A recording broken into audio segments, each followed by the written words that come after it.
Bonjour, je suis Gaël Châtelain, bienvenue sur mon podcast Happy Work, le podcast qui va vous parler de bien-être au travail et surtout de la manière dont vous allez pouvoir l'améliorer chaque jour. Alors cette semaine, je vais vous faire une petite liste de mots magiques pour améliorer votre bien-être en entreprise et surtout celui des personnes à qui vous parlez.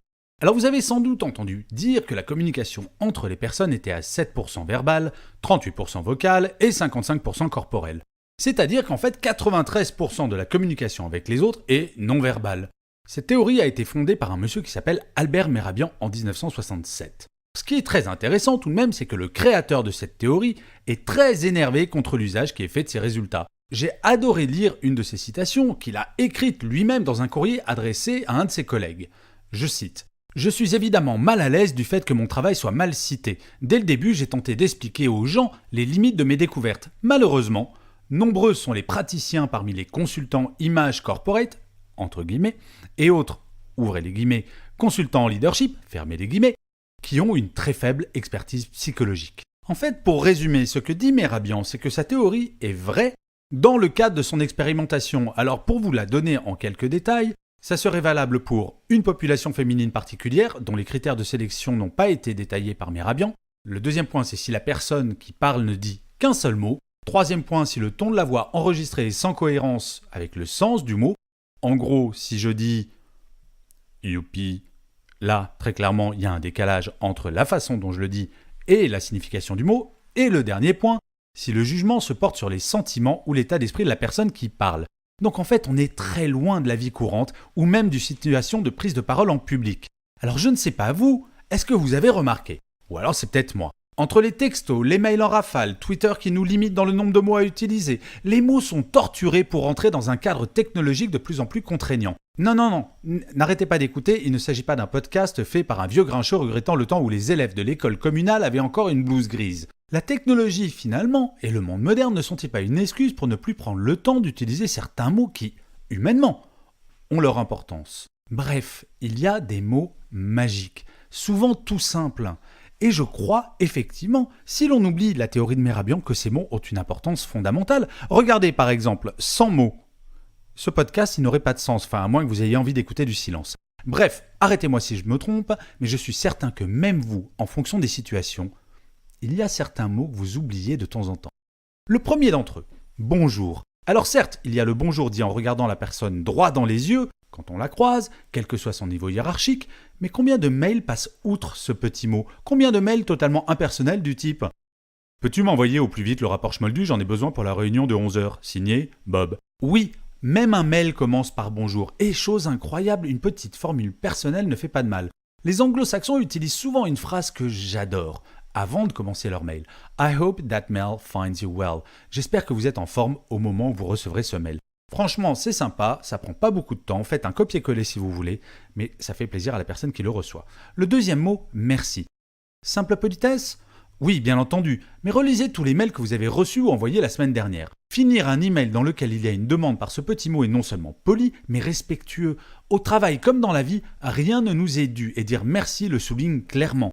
Malheureusement, ce mot disparaît souvent chez le manager qui oublie que le travail fait par un collaborateur ou la collaboratrice mérite, pour ne pas dire nécessite, de la reconnaissance.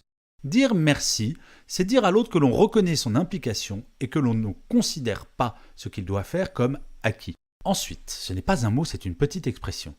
Ce n'est pas grave. Ah, le droit à l'erreur. Combien de managers considèrent que leurs collaborateurs et collaboratrices doivent être parfaits en tout et tout le temps? Ne pas donner le droit à l'erreur dans une entreprise et dire « ce n'est pas grave », quand il y en a une, c'est réduire à néant la créativité dans celle-ci. En effet, être créatif, c'est prendre le risque de se tromper. Si tel n'est pas le cas, nous serions tous des Steve Jobs ou des Mozart. Pour ne jamais se tromper, la meilleure solution, c'est ne rien faire.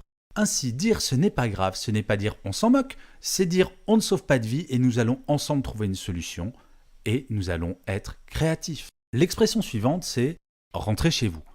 Il est temps de lutter contre cette mauvaise habitude spécifiquement française, je précise, qui associe implication d'un salarié avec le temps qu'il passe à son travail. S'il y a 3 millions de personnes en France, 10% de la population active française tout de même, concernée par le burn-out, c'est également du fait que l'équilibre vie privée-vie professionnelle n'existe plus. Le garant de cet équilibre? Oui, le manager l'est. Dire « rentrez chez vous », c'est dire « votre vie personnelle est aussi importante à mes yeux que le temps que vous passez au bureau ». C'est admettre qu'un collaborateur qui ne s'épuise pas à la tâche sera beaucoup plus efficace et productif que celui qui ne mesure la qualité de son travail qu'au nombre d'heures passées à son travail. L'expression d'après, c'est « bravo » et « ou félicitations ». Je suis toujours surpris que certains managers n'aient aucun problème pour rabrouer un collaborateur ayant fait une erreur, mais va totalement zapper de le féliciter lorsqu'il se dépasse ou tout simplement qu'il fait bien son travail. Pire, certains considérant que c'est normal ne vont pas le faire. En fait, non. Il y a encore pire. Bob, le manager toxique par excellence, qui non seulement ne félicite pas ses collaborateurs, mais en plus s'en attribue les lauriers à titre personnel. Mais ça, c'est un autre sujet. Savoir motiver ses troupes, c'est reconnaître et mettre en valeur leurs performances. L'expression d'après. Qu'en pensez-vous ? Le manager bienveillant sait solliciter son entourage pour enrichir ses idées, les faire évoluer, afin que tous se sentent impliqués. Le manager bienveillant n'est pas un génie omniscient enfermé dans sa tour d'ivoire, il doit le faire savoir. Et quand je dis « qu'en pensez-vous », c'est vraiment Q-U'-E-N plutôt que Q-U-A-N-D, comme le ferait un manager toxique. Oui, là je sais, vous êtes en train de réfléchir à qu'est-ce que ça veut dire, mais vous allez voir, c'est assez fin. L'expression suivante. Je vous fais confiance. Déléguer et croire aux compétences de ses collaborateurs. Le faire, c'est bien. Le dire, c'est encore mieux. Trop souvent, nous oublions de verbaliser des choses qui nous semblent évidentes. Je fais souvent le parallèle entre cela et une discussion que j'ai eue il y a quelques années avec Feu mon père. Je lui faisais remarquer que sa génération d'adultes, nés avant la Deuxième Guerre mondiale, n'était pas vraiment du genre à dire « je t'aime » à leurs enfants. Et lui de me répondre « mais enfin gueule, c'est évident que je t'aime ». Ouais, ok, mais c'est tout de même plus clair quand on le dit.